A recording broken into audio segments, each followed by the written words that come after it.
श्री स्वामी समर्थ सगळ्यांना स्वागत आहे सर्वांचं ओवीस किचनमध्ये। तर बघा इथे मी मस्त बनवली होती ताकापासून अजिबात न फाटणारी कढी। ते कशी बनवायची तर चला बघूया। इथे घेतलं होतं मी अर्धा लिटर ताक, त्याच्यामध्ये घालून घेतलं 1 ग्लास पाणी आणि अर्धा वाटी बेसन। आता हे बेसन आपल्याला ताकामध्ये टाकून आता ह्याच्यात सगळ्या ज्या गाठी गाठी असतात त्या विरघळून घ्यायच्यात, कारण आपण पाण्यामध्ये टाकलं की जास्तच गुठळ्या होतात त्या बेसन पिठाच्या, त्यामुळे आपल्याला अजिबात ते होऊ द्यायच्या नाहीत आणि सगळ्या अशा विरघळून घ्यायच्यात। बघू शकता, बघा मी सगळ्या गाठी बेसन पिठाच्या जेवढ्या गाठी झाल्या होत्या त्या सगळ्या अशा विरघळून घेतल्या छान। आणि आता इकडे मी इथं कढीसाठी लागणारे काही थोडंसं साहित्य घेतलं जे की आपल्या घरी अवेलेबल असतंच, जसं की बारीक चिरलेली थोडीशी कोथिंबीर, कढीपत्त्याची पाने आणि बारीक वाटलेला थोडासा लसण आणि बारीक वाटलेल्या काही मिरच्या, एवढंच आपल्याला लागणार आहे। जर कुणी आलं ज्यांना आवडत असेल तुम्ही आलंसुद्धा टाकू शकता।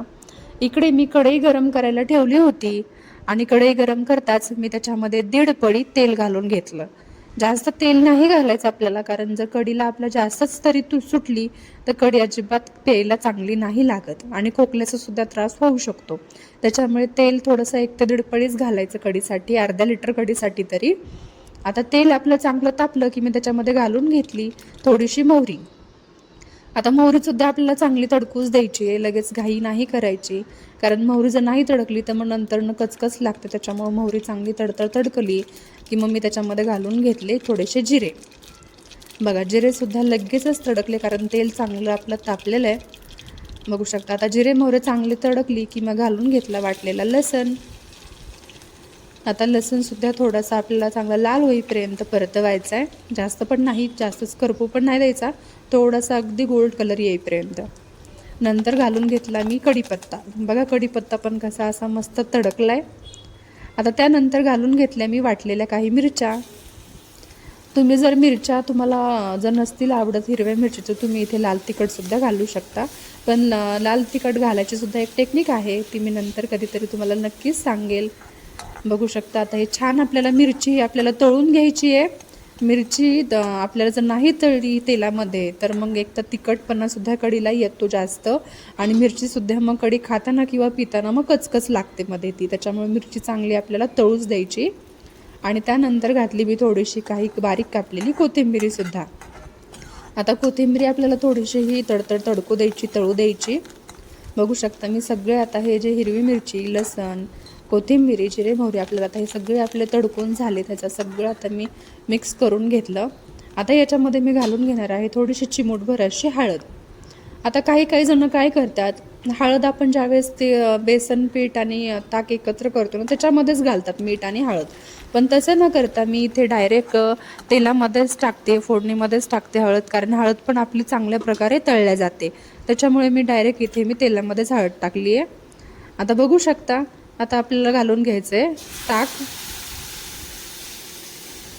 बघा किती मस्त चरका बसला, कारण मसाला आपला मस्त तो तेलामध्ये तळला गेला होता।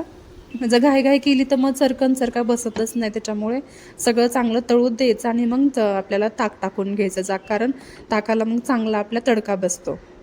आता इथे मी ज्याच्यात मिक्सरच्या भांड्यामध्ये मिरच्या वाटून घेतल्या होत्या ते थोडंसं त्यातलं पाणी आणि जे पातेल्याला राहिलेलं बेसन आणि जे ताक होतं मी आता एकत्र करून कढीत घालून घेतलं, कारण ते वाया जाणार नाही।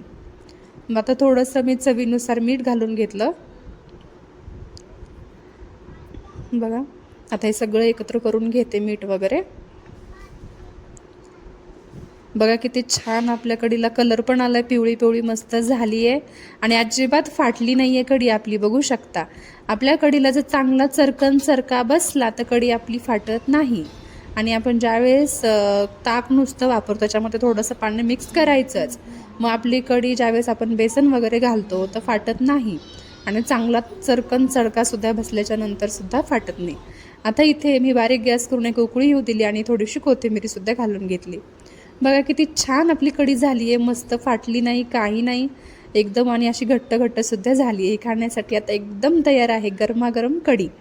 बघू शकता आता इथे मी एका वाटीमध्ये सर्व केली आणि खिचडीसोबत खायला घेतली।